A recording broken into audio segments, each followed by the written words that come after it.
Siya si Ginoong Mabuti. Heto ang taong lamang sa kabutihan. Ginagawa ko lang naman ang tama. Sa sobrang kabutihan niya, kung mabubuting tao ang napupunta sa langit, siya ang mauuna. Talaga naman. Ginoong Mabuti, sumusunod ka ba sa 10 utos? Madalas. Maari bang masubukan natin ang iyong kabutihan? Sige.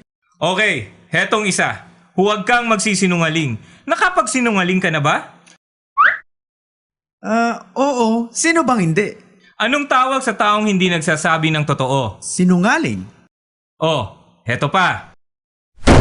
Huwag kang magnanakaw. Nakapagnakaw ka na ba kahit minsan? Hindi! Pero kaamin mo lang na sinungaling ka.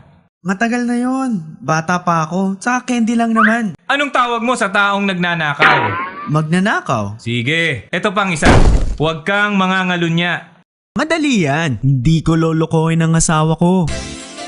Hi, Pogi. Wow!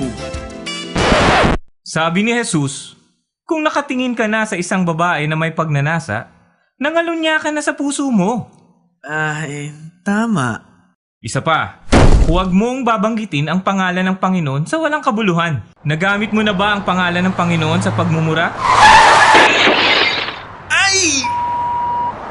Iyan, Ginoong Mabuti, ay paglalapastangan. Binigay ng Panginoon ang iyong buhay at ang mga biyaya, ngunit kinakaladkad mo ang pangalan niya sa dumi. Sa sarili mong pag-amin, isa kang sinungaling, magnanakaw, mapaglapastangan at mangangalunya sa iyong puso. 4 pa lang iyon sa 10 utos. O na. Hindi ako perpekto. Higit na malala pa dyan. Halimbawa malalagyan natin ng microchip ang iyong utak at maitatala ang lahat ng iyong sikretong iniisip sa isang buong linggo at ipalabas ito sa isang sinihan. Ay! Nakakahiya yun! Tama. Alam ng Diyos ang lahat, pati ang mga sikretong nilalaman ng iyong puso. Teka! Kung ihambing ako sa ibang tao, isa akong santo. Ngunit ang pamantayan ay ang utos ng Diyos, hindi ibang tao. At kung magkasala ka ng kahit 5 beses lamang sa isang araw, sa isang taon, aabot na sa 1,825 ang kasalanan mo. Kung umabot ka sa 70 taong gulang, magkakasala ka ng higit sa 127,000 beses. Mananagot ka sa bawat kasalanan sa araw ng paghuhukom. At ayon sa Biblia, ang bawat isa sa atin ay magbibigay tuos sa Panginoon. Pero papatawarin niya ako, di ba? Subukan natin yan sa isang korte. Alam ko namang madalas akong lumabag sa batas. Pero baka naman pwede natin itong palampasin. Ang tiwaling hukom lamang ang papayag sa ganoon.